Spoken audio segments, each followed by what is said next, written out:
Je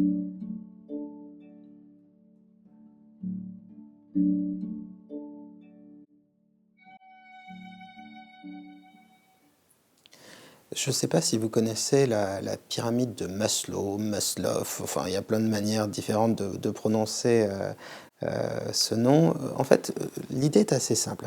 Imaginez une pyramide comme ça.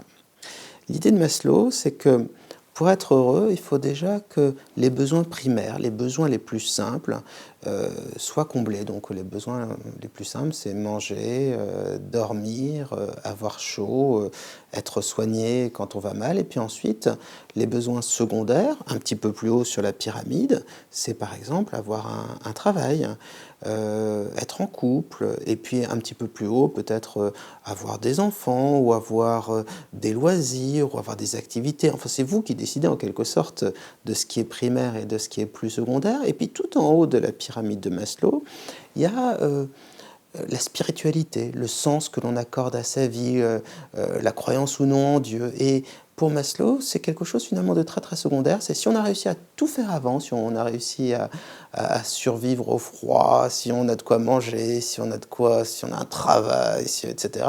Bon, à la fin, on peut s'occuper de spiritualité, on peut s'occuper du sens de la vie. Mais c'est une description qui est assez juste, hein. C'est difficile d'être heureux quand on crève de froid. Mais en revanche, je pense qu'on oublie bien souvent quelque chose qui est important et qui est le sens que l'on donne aux choses. Prenez deux personnes qui font, par exemple, de la comptabilité. Le premier adore les chiffres.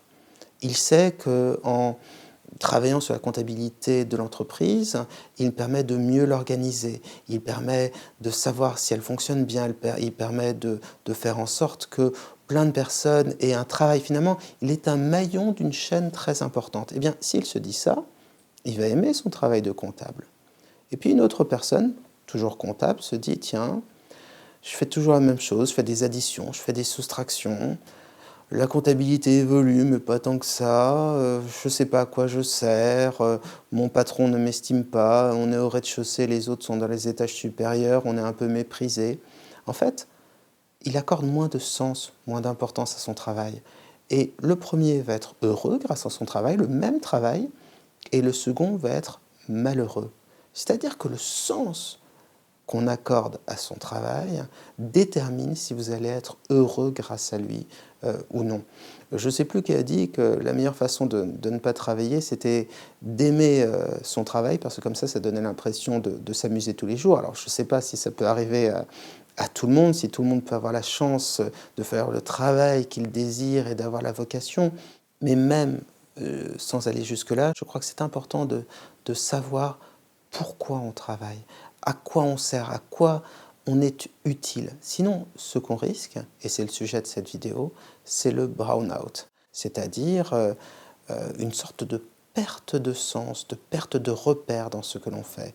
Vous connaissez certainement le burn-out, c'est quand on travaille trop, qu'on est trop courageux à la tâche et qu'on s'épuise au travail jusqu'à tomber dans une sorte de dépression accélérée. Vous avez peut-être entendu parler du bore-out, c'est quand finalement le travail devient tellement ennuyeux qu'on déprime parce que l'oisiveté ne réussit à personne et parce que aussi ça débouche certainement sur le burn-out, à savoir la perte de sens.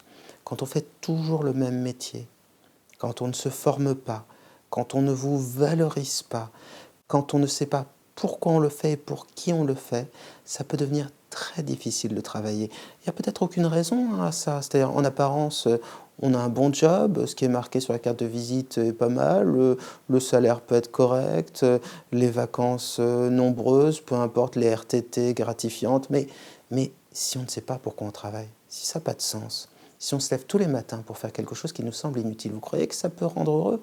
Non, non, ça ne peut pas rendre heureux du tout. Et c'est ça le burn-out. Et malheureusement, je crois que le burn-out s'est développé ces dernières années pour une raison assez simple, c'est que on fait de moins en moins souvent des vrais métiers. Qu'est-ce que c'est qu'un vrai métier? Si vous êtes boulanger, vous levez tôt le matin, vous prenez de la farine, vous mettez de l'eau, du sel, je vous passe le détail, vous faites votre pain, vous le vendez, vous avez l'impression de faire quelque chose de concret pour les gens. Mais si vous êtes un tout petit maillon dans la chaîne, c'est-à-dire si vous ne pouvez pas suivre votre tâche de A à Z, eh bien, vous allez avoir un sentiment d'aliénation. Alors, peut-être que certains reconnaîtront en sous-texte Marx, alors je ne cite pas évidemment pour des raisons politiques, mais plutôt pour son étude de la société et de l'économie.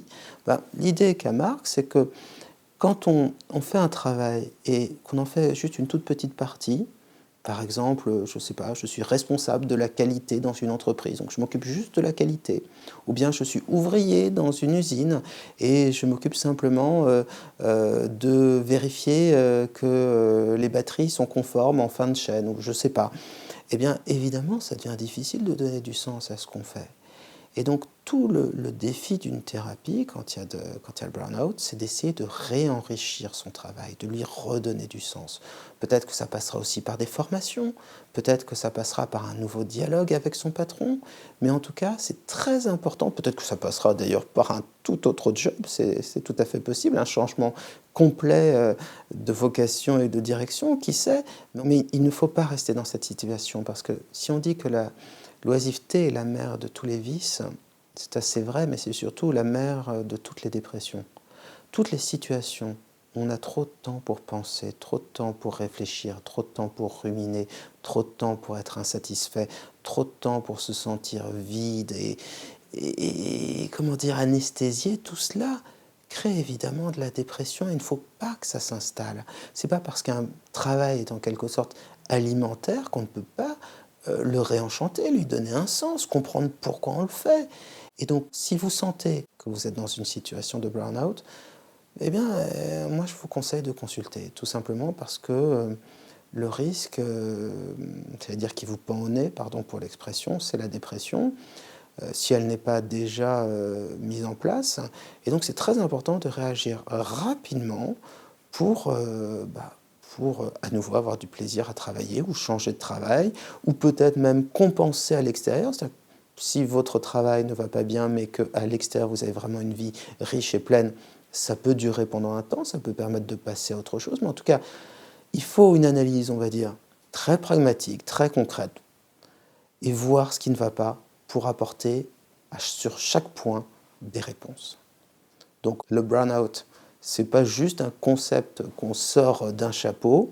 Donner du sens à ce que l'on fait, c'est très important. C'est valable pour le travail, c'est valable pour la vie, le couple, c'est valable à peu près pour tout.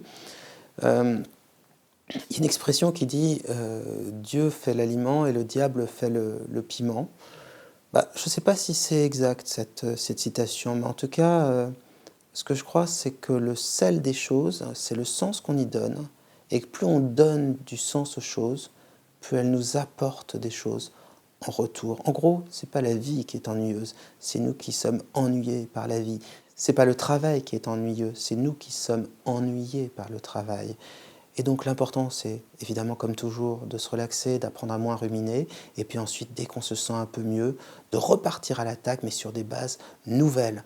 Il ne faut pas partir au travail comme un combattant sans espoir qui irait chaque matin livrer une guerre qu'il s'est perdue. Non, non, ça c'est pas une manière de vivre. Le travail, c'est 2 tiers du temps dans une journée, donc on ne peut pas se permettre d'être malheureux aussi souvent, aussi longtemps, tous les jours, en attendant soit les vacances, soit les RTT, soit la retraite.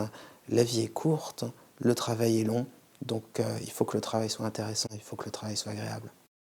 Dans un premier temps, les vidéos que j'ai publiées, c'était sur des problèmes généraux de la psychologie, ceux qui étaient les plus répandus, parce que je voulais apporter des réponses concrètes à des choses qui étaient présentées souvent d'une manière un peu trop compliquée. Et on ne voyait pas très bien ni la cause, ni le mécanisme, et surtout pas les solutions qui existaient.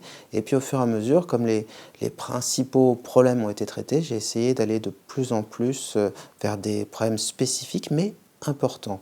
Et une des choses que je n'ai pas encore suffisamment traitées, et pourtant c'est pas faute de m'y intéresser, de travailler avec mes patients sur ce genre de sujet, c'est la vie au travail.